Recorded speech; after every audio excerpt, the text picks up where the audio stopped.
Ndabaramukije abandi ndabahaye mwiriwe bivanye n'aho muherereye n'iteka n'umunezero ntangere byo gusubira kubana namwe mwe banywanyi mukurikira imboneshakure yacu arino yanyu Shiramatsiko TV n'imboneshakure imwe rudende dushikiriza inkuru n'ibiganiro utaronka ahandi.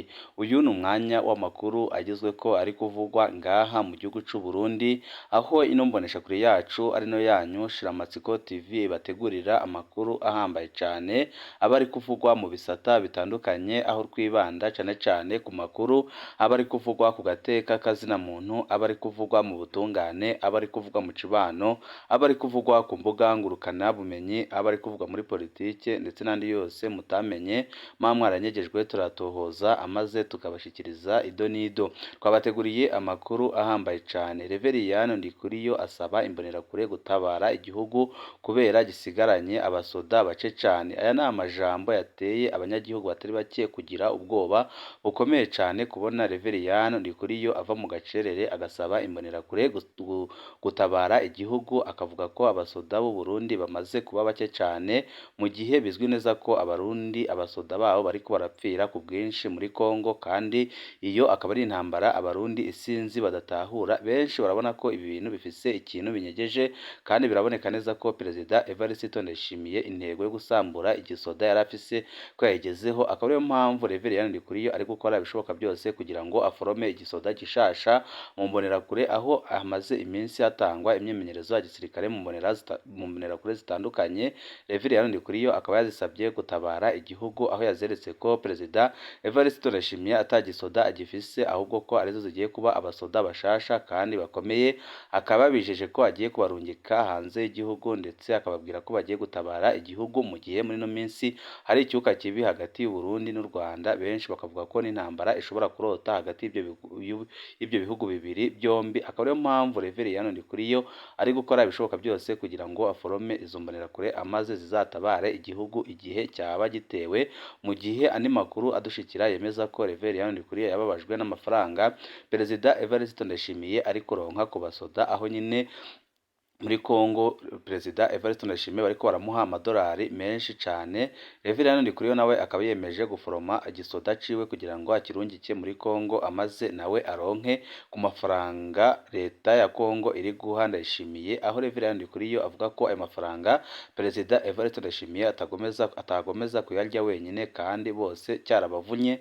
Akaba ariyo mpamvu Reveriyano Ndikuriyo nawe ariko ari guforoma imbonerakure kugira ngo zizaje kurwana muri Kongo, amaze nawe yibonere ku madolari. Hari amakuru menshi atandukanye arabana n'ibiriko biravugwa mu gisoda c'u Burundi, aho benshi babona ko igisoda c'u Burundi Perezida Evariste Ndayishimiye amaze kugisambura. Benshi bakabona ko bigenda kumugiraho ingaruka zikomeye cane, kuko iki gisoda kiriko kiraforomwa na Reveriyano Ndikuriyo ni igisoda gikomeye cane, kandi ni igisoda gishobora kuzakuraho igisoda cyari gisanzwe, aho benshi bavuga ko izi mbonerakure zizakoreshwa mu kunumya abagumyabanga batazaba bemeye itembagazwa ry'ubutegetsi bwa Perezida Evariste Ndayishimiye ririko rirategurwa nyine na bamwe bavuga ko bari mu iragi ry'umuhisi Petero Nkurunziza.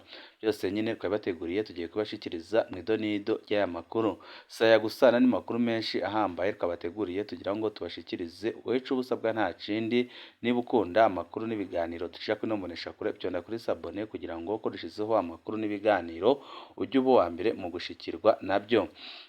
Reveriyano Ndikuriyo asaba imbonerakure gutabara igihugu kubera gisigaranye abasoda bake cane. Kuwa gatanu iheze ku igenekerezo rya 12 ukwezi kwa mbere 2024, Reveriyano Ndikuriyo umunyamabanga mukuru wa CNDD yarasozereye inyigisho za gisirikare imbonerakure zari zimazemwo imindwi zibiri mu ntara c'Ibitoki. Nk'uko bitangazwa n'ikinyamakuru SOS Media Burundi, izi mbonerakure zari zimaze indwi zibiri zigishwa ijoro n'umurango gukoresha ibigwanisho bikomeye cane bya gisirikare.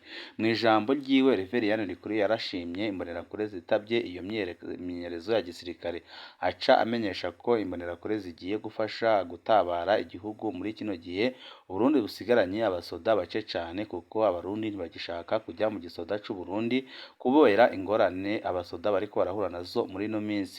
Ndikuriyo avuga ko abasoda bari mu bikorwa byinshi hanze y'igihugu. Yasabye imbonerakure kurindira amategeko azozimenyesha iyo zizoja gukorera, haba mu Burundi canke hanze y'u Burundi. Ndikuriyo avuga ko igisirikare c'u Burundi gisigaye kibura abaja kucinjiramwo kubera inyigisho z'abatavuga rumwe n'ubutegetsi, akabandanya kubita abansi b'igihugu. Ndikuriyo yemeje amakuru tumaranye iminsi ariko aca yongerako ibinyoma bikomeye cane. Twari tumaze iminsi dufise amakuru ko amakambi y'igisirikare agaragara. Mu Burundi hasigaye abasoda bake cane, batayo zirenga 6 ziri muri Congo, izirenga 3 ziri muri Somalia, imwe iri muri Centrafrique, batayo zirenga 10 hanze y'igihugu. Ni nyinshi cane ku gisirikare c'u Burundi gisanzwe gifise abasoda bake cane kubera ko abarundi bari kwanga kujya mu gisoda kubera ingorane bariko barabona ziriko ziraba ku basoda bari b'igihugu c'u Burundi. Ibintu byifashe gutyo mu gihe muri Congo habandanya gukenerwa abandi basirikare benshi kandi n'abagiyeyo bakicwa ku bwinshi. Hamwe Congo yotera u Rwanda nk'uko Perezida Tshisekedi yabivuze, ibintu vyokunyuka kurushaho, akaba ariyo mpamvu nyine Reverien Ndikuriyo ari guforoma iciwe gisoda kugira ngo kizaje gufasha Congo, amaze nawe yibonere amadolari nk'uko Perezida Evariste Ndayishimiye ari kubona amadolari. Benshi bakavuga ko abategetsi bakomoka mu mugambwe ku butegetsi bagenzwa no kwiba igihugu ndetse no kumena amaraso y'abanyagihugu ku nyungu zabo bwite. Mu mwaka uheze igisirikare c'u Burundi cahamagaye kabiri abakinjiramwo ariko abarundi ntibagihurumbira igisoda. Amakuru y'ingene abasoda bafashwe nabi muri Congo, ibitigiri binini by'abarwa mu rugamba rwa M23, kubona ingene imiryango y'abasoda baguye ku rugamba ifatwa nabi, kumva Perezida Ndayishimiye yihakana abasirikare bafashwe mpiri na M23, kumva amagorwa y'abasoda banse kurwana na M23. Ibyo byose byaje byonyura n'ibyahuhukaga. Reverien Ndikuriyo arabesha mu kuvuga ko abatavuga rumwe n'ubutegetsi aribo babuza abantu kwinjira mu gisoda. Mu by'ukuri sibyo cyane, ahubwo ingorane abasoda bariko barahura nazo muri no minsi abana b'u Burundi bariko barazibona, akaba ariyo mpamvu bariko baranga kujya mu gisoda ku bwinshi. Ibibazo bitangira inyishu mu mbonerakure. Mwibanga imbonerakure ziravuga amakenga zifise ku bijanye no kurungikwa kurwana muri Congo. Imbonerakure zabwiye SOS Media Burundi ziti: turafise bene wacu baguye muri Congo ariko imiryango ataco yafashijwe. Mbere ugasanga imiryango ntiyabwiwe ko abana bayo bapfuye muri Congo.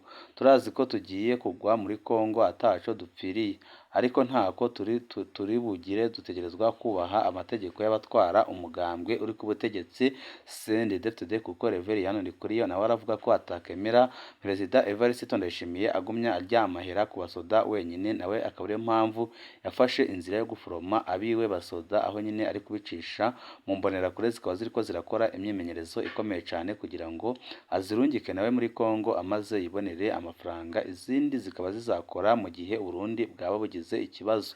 Kimwe mu bibazo umuntu yokwibaza ni impamvu igisoda cibura abacinjiramwo, ariko Reverien Ndikuriyo akaronka abaja gupfira mu mbonerakure.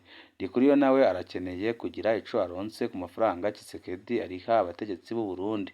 Imbonerakure ntizinagorana nk'abasoda, nizahonera muri Congo ntawe uzozivugira, nizafatwa mpiri ntawe uzogora leta, nizapfa nta miryango izosigara iragira ibyo isaba.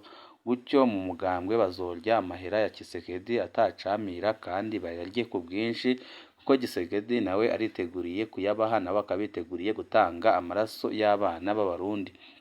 Yakariye ntigata. Mu ndwi ya mbere ya 2024 Reverien Ndikuriyo yari yatangaje benshi akoresheje imvugo nziza kurusha Evariste Ndayishimiye, aho yasaba ibiganiro n'u Rwanda. Abamwumvirije bagize bati: mbe yemwe Ndikuriyo yahindutse, niwe agiye kunga abarundi. Inyuma y'indwi zibiri gusa Ndikuriyo agarutse ari wa wundi abarundi bazi, umwe yigisha ibyo gukuramwo, kwica, atakinya no gucunga abakeba. Byose nyine bikaba biriko birakorwa mu ruyeri rukomeye cyane, kandi Reverien Ndikuriyo akaba afise ikintu kinini cyane agamije mu guha imyimenyerezo gisirikare izo mbonerakure. Aho amakuru adushikira ava mu aturuka muri CNDD-FDD yemeza ko Reverien Ndikuriyo izo mbonerakure zizamufasha kurwana n'abagumyabanga bazaba banze kwemera ihirikwa ry'ubutegetsi bwa Perezida Evariste Ndayishimiye kuko murazi neza ko mu butegetsi harimwo icyuka kibi cyane mu mugambwe uri ku butegetsi kandi mukaba muzi neza ko mu barongoye abashaka guhirika Perezida Evariste Ndayishimiye ku butegetsi harimwo umunyamabanga mukuru w'umugambwe uri ku butegetsi Reveriyani Ndikuriyo. Tuvuye kuri iyo nkuru irabana n'ibyo biriko biravugwa mu mutekano, amakuru yacu tabandanirize kuri ino nkuru nanone iriko iravugwaho cyane ngaha mu gihugu cy'u Burundi, aho abarundi mugiye kubaho gute? Amafaranga leta yahora itoza mu masoko yayo agiye kugwizwa na kabiri. Umushikiranganji w'ikigega ca leta Audace Niyonzima amenyesha ko amasezerano abo badandaza baheruka kugisinyanirana n'ikigo Bari yahagaritswe ubu kuriha ibyo bibanza bigiye kwisunga itegeko rishasha rigenga amasoko ya leta. Amahera umudandaza arihira ikibanza mu mwaka wa 2023 agiye kugwizwa na kabiri. Igice kimwe kazoca kija mu kigega ca leta, ikindi naco kije muri komine iyo soko iherereyemo. Mu nama umushikiranganji w'intwaro yo hagati w'ikigega ca leta hamwe n'uburimyi bagiranye n'abajejwe intwaro hamwe n'abafundi b'indimo kuri uyu wa 15/02/2023 mu gisagara ca Bujumbura, umushikiranganji w'intwaro yo hagati Martin Niteretse yemeje ko habaye agahombo kanini kuko haheze amezi 6 ibyo bibanza bitariko biratozwa ko ikori. Ati abidandarizamwo bokora mu mutwe ko birya bibanza byashikirijwe atari ibyabo ariko ari ibya leta. Indwi imwe gusa niyo yahaye abamustaneri b'amakomine yose agize igihugu cy'u Burundi ngo babe batanze intonde zerekana abaronse ibibanza bya leta babidandarizamwo n'ababironse bagaca babipangisha. Izo ntonde zikazofasha kumenya neza amasoko n'ibibanza bitozwa ko ikori hamwe no gufata kumwe abadandariza mu bibanza bya leta atakurenganya. Yabasabye gushiraho byihuta umugwi uhurikiyemwo bose uzofasha muri ico gikorwa. Aburamatari nabo akaba yabasabye kurungika abarorerezi ngo batorere inyishu ibibazo byose byo kwibonekeza nyine muri ico kibazo, ndetse abenshi mu Barundi bakavuga ko iyi ngingo ije igiye kunyura ibyari bihari kuko biratangaje kandi biranateye isoni kubona leta y'u Burundi iriko irakorera abene gihugu ibintu bimeze gutya. Akaba ariyo mpamvu benshi mu Barundi bavuga ko igihe kigeze kugira ngo basezere intwaro y'agahotoro, intwaro y'agacinyizo, intwaro imaze imyaka myinshi ipfukamye mu nda abanyagihugu. Naho leta y'u Burundi imenyesha ko igiye kurondera ibindi bihugu byinshi yorungikamwo urwaruka kuja gupagasa. Leta y'u Burundi ngo igiye kurondera ibindi bihugu byinshi yorungikamwo urwaruka gupagasa, biheruka gushikirizwa n'umushikiranganji w'imigenderanire n'ayandi makungu hari mu nama nshingamateka igihe ariko abazwa ibibazo n'abashingwamateka. Robert Shingiro asigura kandi ko ari umugambi winjiriza neza igihugu amafaranga. Albert Shingiro yagize ati twatanguye kurungika aba mbere itariki 17 z'ukwezi kwa gatanu, ubu rero bamaze kurenga ibihumbi 3. Umugambi wari uhari ni umugambi wo kuzorungika abashika ibihumbi 75 nko mu myaka 2 canke 4.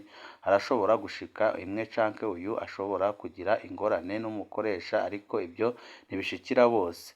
Hari amahera menshi amaze kwinjira mu gihugu. Iyo umukozi umwe agiye mu gihugu ca Arabia Saudite, umukozi umwe wese amahera ajanye byose ibikenewe byose ashika amadolari 1,400 yinjira ku muntu. Muca muharura yamaze kwinjira. Turiko turagirana ibiganiro n'ibindi bihugu, hariho igihugu ca Oman, Qatar twarahejeje, hariho igihugu ca Jordani, hariho ibihugu byinshi turiko turakoranira amasezerano nka bene ayo kugira urwaruka rudafise akazi rushobore kuja kwisumamwo hanze y'igihugu. Ibyo umushikiranganji Albert Shingiro yabivugiye mu nama nshingamateka ku munsi wa gatanu aho yari umutumire. Albert Shingiro akaba kandi yarabajijwe igituma Burundi bwihuse kugara imipaka yabwo ihana urubibi n'u Rwanda kandi atacuka kigaragara c'u Burundi n'u Rwanda kihari nk'uko gihari kuri Kongo n'u Rwanda.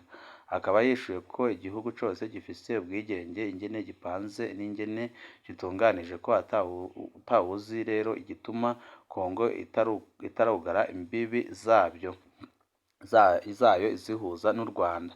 Ibyo byose nyine bikaza byerekana utunenge twabonetse mu kugara imipaka ihuza Uburundi n'u Rwanda, aho abashingamateka bagaragaje ko leta yihuse kandi leta yakoze amakosa akomeye cyane kuko ari ingingo igiye kubangamira abanyagihugu bato bato. Abashingamateka bakarangiza basaba ko leta yagira ico ikora kugira ngo ihindure ico cemezo yafashe, kuko ni icemezo kigayitse kandi giteye isoni kubona leta gutuma abanyagihugu bagumya kwigunga. Ni ibintu biteye isoni cyane kandi bibabaje.